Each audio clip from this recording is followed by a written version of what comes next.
C'est-à-dire que tu as quand même eu 2 matchs où c'était le seul élément offensif au coup d'envoi.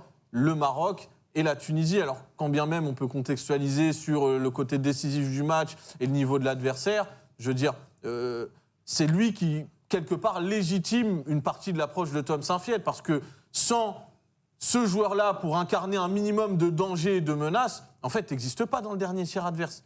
Et qu'est-ce qu'il n'est pas obligé de faire, justement, pour amener le ballon, ou tout du moins pour exister dans ce dernier tiers ?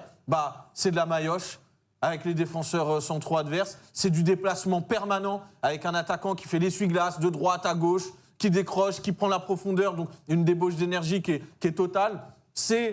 Et pour un joueur comme lui, c'est quand même aussi ça, je trouve, une belle progression. C'est quand même relativement peu de déchets étant donné les circonstances, parce qu'encore une fois, c'est pas pareil d'analyser le déchet d'un joueur quand il a 2-3 meneurs autour de lui, qu'il est assaisonné tout le match en ballon, que quand tu vis la vie de Sinayoko, qui est en gros d'avoir un no man's land de coéquipier de 20 mètres autour de toi. Donc la réalité de Lassine Sinayoko, effectivement, Walid l'a dit, c'est qu'il ne réalise pas tout bien, techniquement. Il a parfois aussi des... Enfin, je veux dire, moi, j'attends le moment, limite, où ça va être centre de Sinayoko pour tête de Sinayoko, quoi. Je me dis, ça va être ça, en fait, l'étape suivante entre ce qu'est l'approche globale du Mali et ce que lui est capable de faire comme prouesse sur le front de cette attaque. Donc, très gros début de tournoi, mais ça va même plus loin. C'est que sans ce Sinayoko-là, mais en fait, t'es déjà à la baraque.